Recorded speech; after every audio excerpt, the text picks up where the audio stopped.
¿Quién dijo que el poder era solo para los hombres? En la época de oro del cine mexicano, hubo mujeres que no pidieron permiso. Lo tomaron todo: fama, fortuna, hombres, mujeres, escenarios y secretos. Y lo hicieron usando lo único que les quedaba en un mundo dominado por machos: su cuerpo, su seducción, su placer.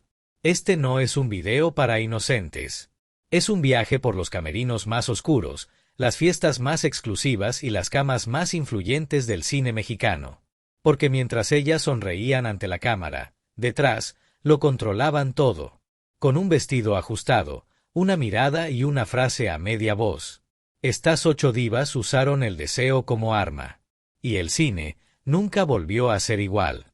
La época de oro del cine mexicano no solo fue una etapa de esplendor técnico y artístico. Fue también un territorio de batallas invisibles, donde las mujeres peleaban por un lugar en un sistema brutalmente patriarcal. No podían dirigir. No podían escribir.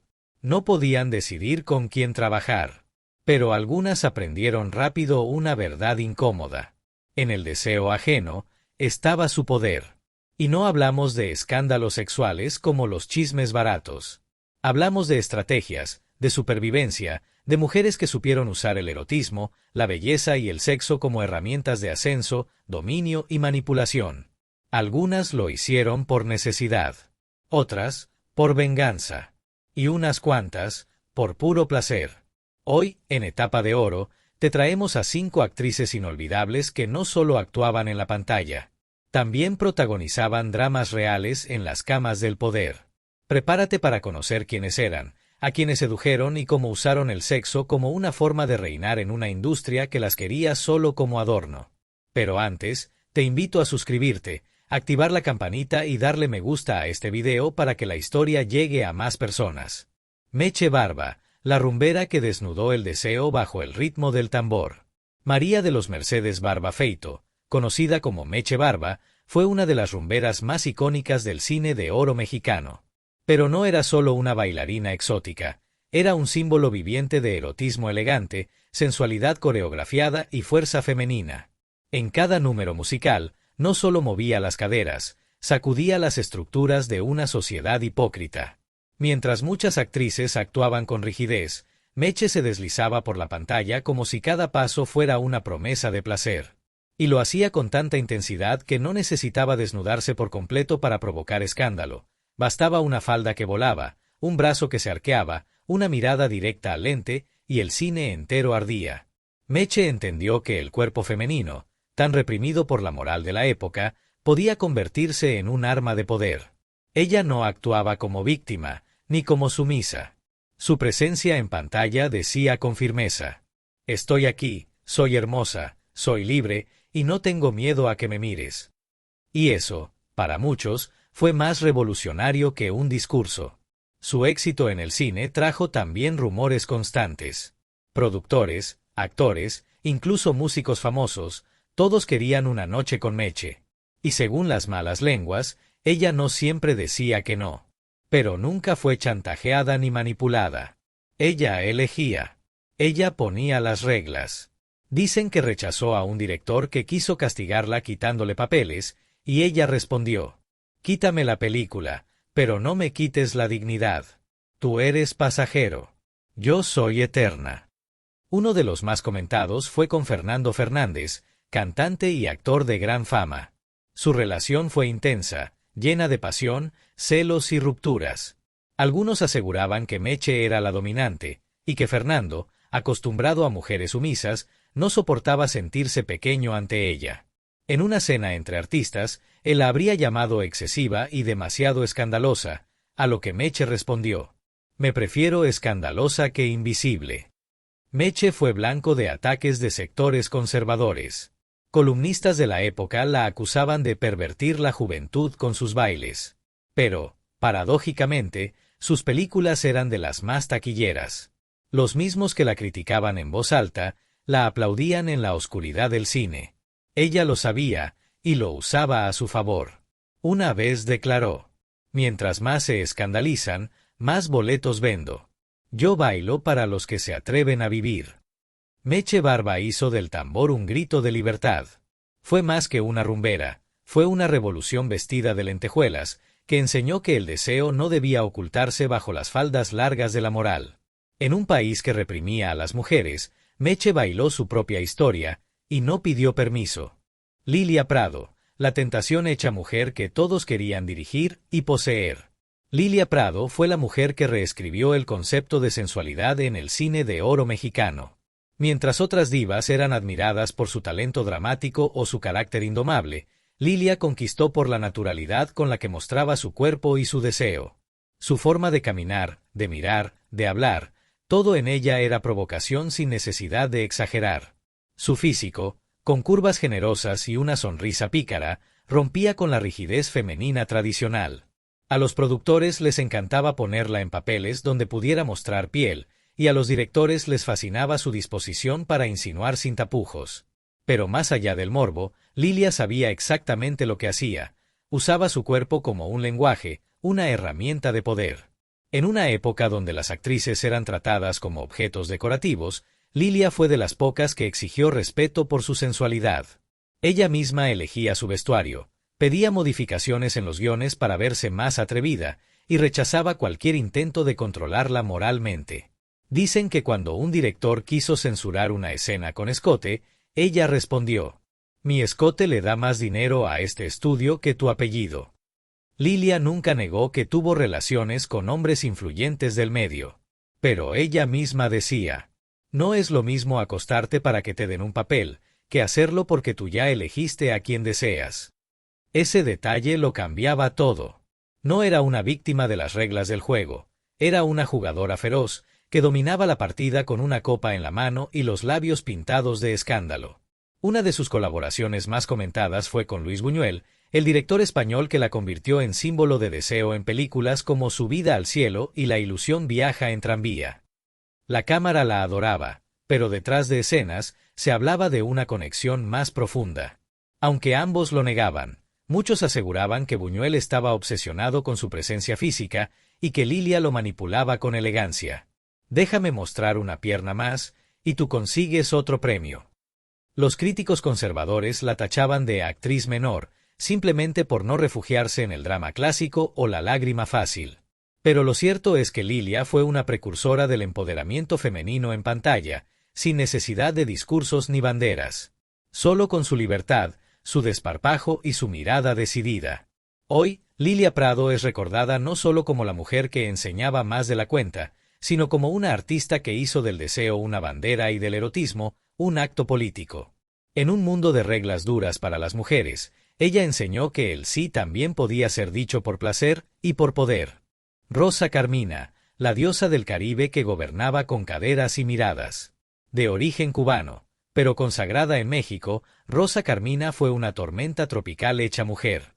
Alta, imponente, de una belleza que paralizaba, y una presencia que dominaba la pantalla como si el escenario fuera su reino personal.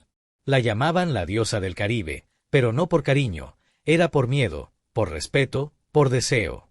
Mientras otras actrices del cine de rumberas jugaban con la sensualidad, Rosa Carmina la dominaba. No solo era deseada, era temida, porque no se sometía a nadie, ni a directores, ni a productores, ni a las reglas del deber ser femenino. Desde sus primeras películas dejó claro: «Yo no vine a fingir inocencia. Vine a mostrar que una mujer puede moverse como quiera, y gustarle a quien se le antoje». Rosa Carmina nunca negó que usó su belleza como recurso, pero lo hizo a su manera. Si aceptaba una cena, una cita, una aventura, era por decisión propia, no por necesidad. Se decía que inspiraba obsesiones, y que algunos hombres del medio perdían la cabeza por ella. Uno de ellos, según rumores de pasillos, fue Pedro Armendáriz, quien en una fiesta privada habría dicho: «Esa mujer no camina, flota. Si la tocas, te quema». Varios empresarios, políticos y galanes del cine intentaron conquistarla. Y aunque nunca fue confirmada oficialmente, una de sus relaciones más comentadas fue con un magnate del cine que le prometió coprotagonismo, casas e incluso joyas si se comprometía con él. Rosa lo habría dejado plantado, enviándole una nota que decía: «Prefiero comprar mis propias perlas que encadenarme con las tuyas». Rosa Carmina también fue enemiga declarada de algunas actrices del cine de oro, especialmente de quienes no toleraban su seguridad ni su ascenso veloz. Se decía que tenía una rivalidad feroz con Meche Barba, con quien compartió cartelera en varias ocasiones. La tensión en los sets era palpable, y hubo incluso una anécdota en la que, en pleno ensayo, Rosa habría dicho en voz alta: «Una cosa es menearse, y otra es bailar. No confundan lo uno con lo otro». La prensa amarillista la atacaba constantemente por mostrar demasiado en sus películas. Pero Rosa nunca se inmutó. En una entrevista famosa respondió con ironía: «La censura me hace famosa, ¿quién va a recordar a la que nunca provocó un escándalo?». Rosa Carmina se convirtió en leyenda no solo por su belleza, sino por su actitud desafiante y su dominio del juego de poder que muchas fingían no entender. Fue una mujer que usó el deseo como escudo, el cuerpo como trono y el talento como espada. Y aunque muchas intentaron imitarla, nadie pudo reemplazarla. Miroslava Stern, la belleza trágica que seducía en silencio. Miroslava era distinta. No tenía el carácter explosivo de otras divas, pero su belleza etérea y su mirada melancólica eran igual de peligrosas. Nacida en Checoslovaquia y criada entre los horrores de la guerra, llegó a México con un aire de misterio que fascinaba. No hablaba mucho, pero cuando lo hacía, todos escuchaban. Y cuando callaba, todos deseaban. A diferencia de otras actrices que conquistaban con escotes y escándalos, Miroslava conquistaba con distancia. Su frialdad era magnética. Se decía que los hombres del medio morían por ella precisamente porque parecía intocable. Eso la volvía irresistible para productores, actores y directores que no soportaban ser rechazados. El morbo de lo prohibido era parte esencial de su imagen. Los rumores nunca faltaron: que tuvo un breve romance con Pedro Infante, que Jorge Mistral le escribía cartas secretas, que Luis Buñuel la amaba en secreto. Pero nada se confirmaba. Ese silencio calculado era su escudo y su estrategia. Algunos colegas decían que Miroslava nunca se enamoraba realmente, que lo que buscaba era mantener la atención viva, la atención fija, el deseo constante. Lo más impactante es que, pese a su apariencia de perfección, usaba el erotismo como defensa. Sabía que el cine mexicano no perdonaba a las mujeres inteligentes que querían roles de profundidad. Así que se convirtió en la mujer que todos deseaban tener, pero que nadie podía poseer por completo. Eso le dio poder, elegía papeles, dictaba sus condiciones y hasta se negaba a filmar con directores que no respetaran su visión. Su muerte repentina, oficialmente un suicidio en 1955, fue el golpe más fuerte que recibió la industria ese año. Las teorías abundan: que murió de amor por un torero español, que la presión de los hombres poderosos a los que rechazó se volvió insoportable, que simplemente se cansó de fingir deseo cuando lo que tenía era vacío. La nota que dejó, según algunos rumores, decía simplemente: a veces ser deseada por todos es lo mismo que no ser amada por nadie. Miroslava no necesitó decir sí para tener el mundo a sus pies. Bastaba con su presencia para que el cine mexicano se arrodillara. Fue una diva que usó el deseo ajeno para proteger su alma, hasta que ya no pudo más. Y su recuerdo permanece como un suspiro triste que todavía estremece las salas oscuras donde alguna vez brilló. María Félix, la doña que dominaba con deseo. María Félix no solo fue la cara más imponente del cine mexicano, fue un fenómeno social. Su sola presencia generaba respeto, deseo y miedo a partes iguales. Pero más allá del porte y la lengua afilada, había una mujer que entendió desde muy temprano que el poder en el cine no se pedía, se tomaba. Desde sus primeros pasos en el cine, María supo que su imagen provocadora podía abrirle puertas que otras actrices tardaban años en cruzar. Pero no se conformó con ser la bella de la pantalla. Se convirtió en una estratega del deseo. Según muchas voces de la época, cada vez que entraba a una oficina, los productores sudaban no por miedo a que ella les rogara un papel, sino porque sabían que terminarían cediéndole lo que pedía, incluso sin contrato firmado. Bastaban su voz grave, un perfume caro y una sonrisa cargada de ambigüedad. Dicen que no se acostó con nadie por necesidad, pero tampoco dejó pasar ninguna oportunidad si eso le servía para seguir reinando. Se rumorea que sostuvo relaciones con altos funcionarios del gobierno, directores casados, artistas plásticos y empresarios que, bajo su hechizo, financiaban sus caprichos. Su relación más sonada, con el compositor Agustín Lara, fue vista por muchos como una combinación entre arte, pasión y control mutuo. A él lo tenía rendido, celoso, paranoico, y eso le servía para mantenerse en el centro del espectáculo. Lo más impactante era su capacidad de usar el deseo de otros sin implicarse emocionalmente. Se decía que, si algún amante cruzaba la línea del amor verdadero, ella se alejaba de inmediato. No dejaba que nadie tuviera más poder del que ella misma decidía ceder. Cuando una reportera le preguntó si alguna vez había amado profundamente, María respondió: «He amado, claro, pero nunca tanto como para permitir que un hombre me gobierne. Mi placer era mandar». Gracias a ese poder ejercido desde la sensualidad y el control, María logró mantenerse en la cima durante décadas.